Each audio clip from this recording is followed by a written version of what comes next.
नमस्कार, Sunita kitchen recipe Marathi चॅनलमध्ये आपलं खूप खूप स्वागत आहे। सुनीता किचन रेसिपीमध्ये तुम्हाला अचूक प्रमाण आणि परफेक्ट रेसिपी पाहायला मिळणार आहेत, त्यामुळे व्हिडिओ स्किप न करता व्हिडिओ स्टेप बाय स्टेप बघा। हॅलो मैत्रिणींनो, आज मी तुमच्यासाठी आणलंय एक हेल्दी आणि टेस्टी नाश्ता।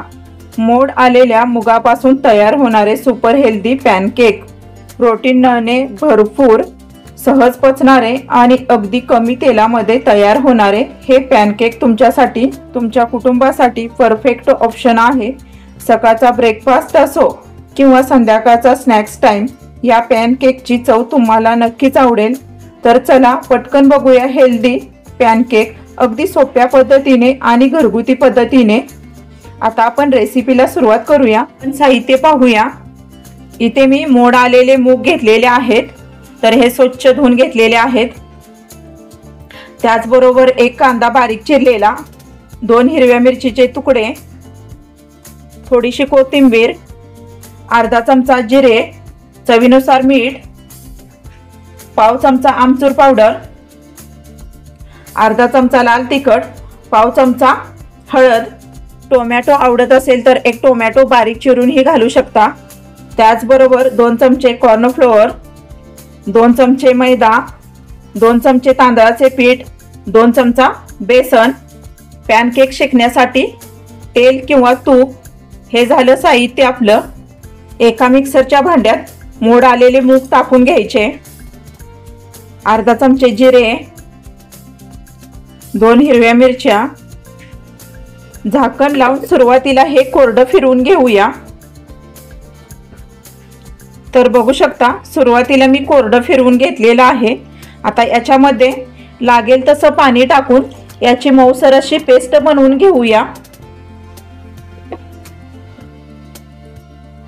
इथे आपली पेस्ट तयार झालेली आहे, तर बघू शकता अगदी मऊसर अशी पेस्ट तयार झाली। ही आता एका बाउल मध्ये ओतून घेऊया।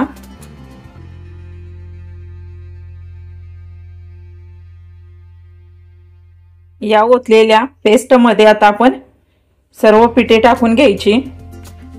कांदा, कोथिंबीर, हळद, लाल तिखट, आमचूर पावडर, चवीनुसार मीठ। आता हे सर्व एकत्रित करून घ्यायचं। एकत्रित करून झालेला आहे, तर बघू शकता इथे थोडंसं हे घट्टच आहे, तर याच्यामध्ये आवश्यकतेनुसार पाणी घालून घ्यायचं। पाणी घातल्यानंतर परत एकदा हे बॅटर फेटून घ्यायचं।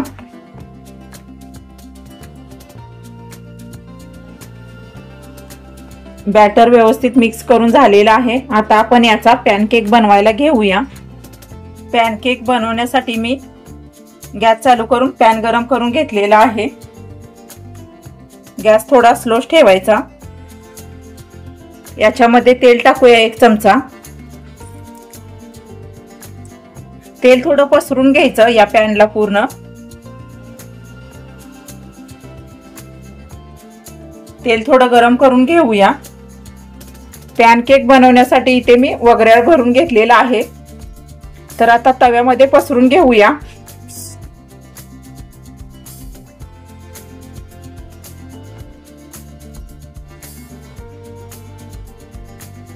बघू शकता इथे बॅटर पूर्ण पॅनवर पसरून घेतलेला आहे। आता हा पॅनकेक शेकण्यासाठी याच्यावरती झाकण झाकून ठेवायचं। मिनिटभर झाकण झाकून ठेवूया। मिनिटभर झाल्यानंतर याच्यावरचं झाकण काढून घ्यायचं। वरून तेल टाकायचं।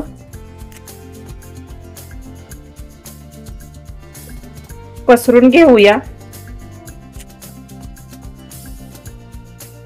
क्रिस्पी होईपर्यंत एका बाजूने भाजून घ्यायचं।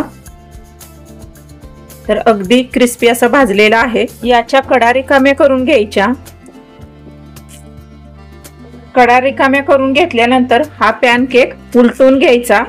तर आता दुसऱ्या बाजूने उलटून घेऊया।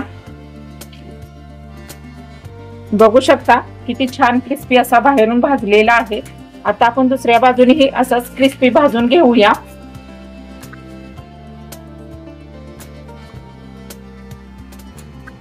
आता आपण उलटून घेऊया। तर बघू शकता दोन्ही बाजूनी अगदी व्यवस्थित भाजून झालेला आहे। हा एक आता डिश मध्ये काढून घ्यायचा।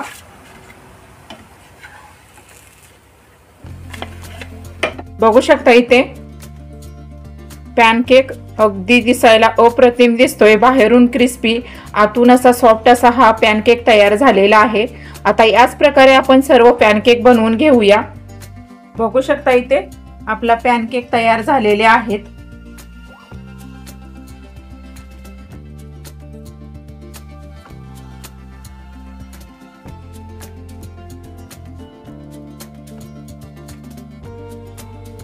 तर बघू शकता इथे पॅनकेक आपले तयार झालेले आहेत। याच्यावरून थोडं मी बटर ही किसून टाकलेलं आहे गार्निश साठी आणि कोथिंबीर।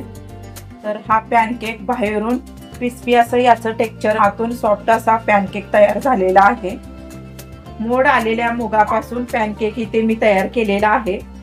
तर तुम्हाला ही हेल्दी आणि टेस्टी रेसिपी आवडली असेल तर व्हिडिओला लाईक करा, शेअर करा आणि चॅनलला सबस्क्राईब करा।